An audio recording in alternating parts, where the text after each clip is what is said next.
This is a refresh tutorial for how to use Journey in a counseling appointment. Today's tutorial just covers a few simple steps, how to log in, a couple of my favorite pieces of Journey that you might want to use in your counseling appointment, and just simple tips here and there. So we're going to get started by going on to cooterjourney.com. Once we're on Journey's website, it's going to ask your student, not counselor, your student to log in. So I have a student, I've created my own student account, and feel free to do the same for yourself. That way you can go in as a student, kind of play with the student view and see how it goes. So we'll get started with once you log in. Side note, if you do log, or if you have your student come into the counseling appointment and they've forgotten their password or username, which they created themselves, you can log in as a counselor and go to administration and view the student's name. Usually when they see their username, it kind of, refreshes their memory on what their password was. Otherwise, you can reset their password. So once your student gets logged in, this is the home page that you're going to see. There's 7 really useful tabs: assessments, occupations, majors, education and financial aid, job search, jobs, and my portfolio. Anything you touch or use during your counseling session, if you star it, will end up in the My Portfolio tab, so that when your student logs in at a later time from home or wherever, they can see what it is you guys discussed. So don't be afraid to play in there and mark things and star things. It'll help the student to remember it later. So basically, once we're in, there's 3 tabs that I like to use in my counseling sessions. Don't feel like you have to do the same thing, but these are just useful tabs that might kind of guide your 30-minute session with your student. The first one is the Assessments tab. So when we click on Assessments, it brings us to Take an Assessment, which your student already did, and View Assessment Results. When we click on View Assessment Results, it quickly brings us to a couple options. I prefer to use the one-page summary report, which is the second from the bottom. I click into detail and see what this student's assessment actually says about them, and it breaks it into 4 quadrants.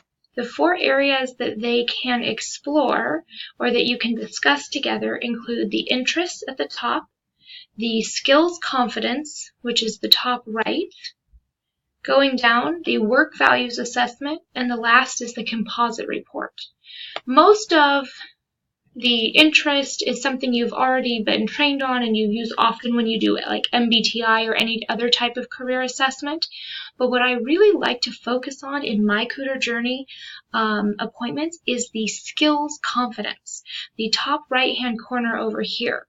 The reason I love this is that Journey spends a lot of time looking at what skill set this particular student has.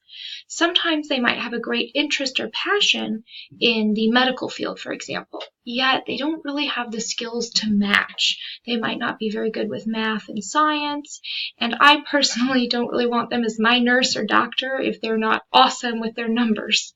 So the nice thing about Journey is that it shows the students where their natural skills lie, and that opens up other career paths. A lot of times we have to reflect on the student or with the student and ask them, where do you have natural skills? When you go out to lunch with a group of friends, do they always pass the bill to you at the end and say, hey, Bill, you break it up and tell us how much we each owe? That would be an indication that friends and family trust you with their finances. They trust your mathematical skills. This could be something that we could use to translate to a job one day. If you're the type of person that you're always getting phone calls and text messages when people are having a fight with their boyfriend or loved one, or there's turmoil in the family, does everybody turn to you to try to solve those issues? This again relates very well to the world of work. So I love that the skills confidence focuses on some of the natural skills that someone possesses and then helps link that to real life work, because we really should be doing a job that we're naturally good at and we're going to see ourselves excel. So I spend a while talking about skills, asking them a simple question. What are you good at? What do other people say you're good at? And through these questions, I see so much come out of the students. So I try to stay quiet and let them explain. If they don't have much to say, that's when we turn to the assessment. We go through the areas they've been matched for. On the very bottom, the next piece that I spend a lot of time on is the bottom right, which is the composite report. The composite report is wonderful because instead of you having to be the bad guy as a counselor and say, hey, I know you want to be a doctor, but you don't really have the skill set, we allow the test to give that information to the students so that they can take the information and do what they want with it. We don't want to tell them you have no chance in the medical field, but we do want to bring up that maybe it's a skill that they, are weak in and need to work on. So the composite report shows the interests in green and their skill set in blue to help teach the student if they're a good match for that particular field. Sometimes we'll see the blue very low, they don't have the skill set, yet the green is extremely high and they're super interested. If there's a large disconnect, then that's a great conversation piece. So starting on this one-page summary report is really, I think, a great opening to your conversation to get to know your student. When you click out of there, you can go into one of two tabs next. You can either start with occupations or you can go into majors. When you click on occupations, I like to just start with the occupations suggested by the assessment results. This is the top. You click here. Once you're in, the very first thing you want to remember to do is to change the education level to where the student thinks that they would like to finish their academic journey. So if they want a bachelor's degree, a doctorate, an associate's degree, you can click and use the drop-down to change the list depending on how much schooling they plan to actually go towards. If you change the list and you hit search, it actually changes the entire list of careers. So this is an associate's degree, and this person was matched with 28 different career paths. If we go back to filter options, and we say, you know what, actually I do think I'd like a bachelor's degree, and they hit search again, it shows now 49 different options that they could pursue. You know how to look through careers. Each of these have videos and data, and they're connected to the ONET. There's tons of fabulous information, so feel free to explore that with your students. I just wanted to point out the importance of changing the academic level. The next tab that I'll quickly explore is the majors tab. You can do the same thing where you can search majors suggested by their assessment results. It looks very similar to the occupations tab. Or you can go a different route. Over here under title search, there's an area where a student can come and they can say, I think I'd like to get a degree in psychology. You type in psychology, hit go, and I love what this does. It actually takes the major and it finds other similar majors or parts and colleges that offer majors that have to do with psychology. So we could look at applied psychology, behavioral science, child care and support services management. It's found 76 different majors that have to do with psychology. When I click on these majors, you can keep going through the different pages. I'll just grab behavioral sciences.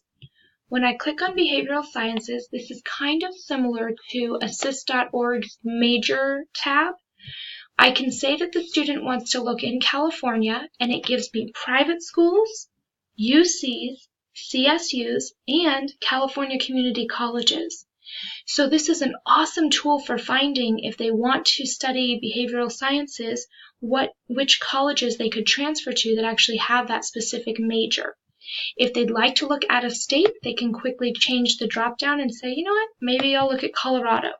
When they look in Colorado, they see in behavioral sciences, there's about 5 or 6 different schools there that they could transfer to and study behavioral sciences.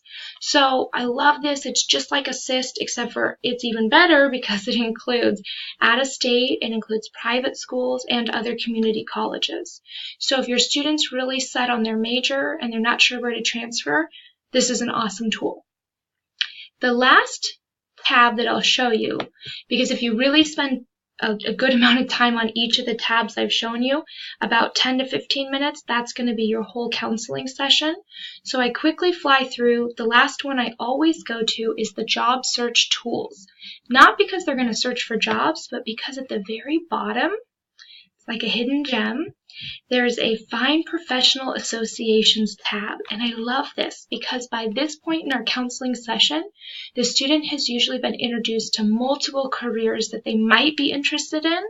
They've watched maybe a little video, they've taken some data down, but they don't know much about the field.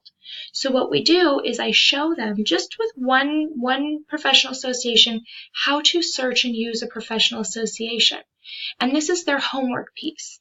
If we click on Find Professional Associations, and it takes us to careeronestop.org. It kind of shows you different ways you can explore professional associations. We go right to Career One Stop, and we can put in, let's say the student learned about a technical writer. And they say, well, what is a technical writer? I type in technical writer. It was starred inside their Cooter journey. And now it takes us to a handful, oh look at this, quite a few, 72 different professional associations that have to do with some form of technical writing. So I see the second one down is Society for Technical Communication. It takes me to their direct website, and I like to show students how they can actually view the job bank and look for an actual job that is currently listed for a technical writer. They can read what type of degrees they need. They can read where the location, sometimes the salary is listed. It really helps to bring the job to life.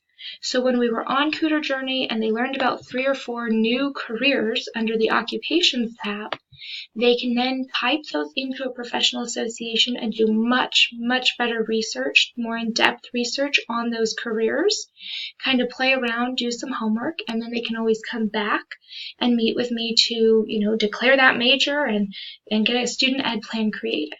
So today we've just briefly covered 4 of my favorite tabs on Cooter Journey that I really think could help you in a counseling session.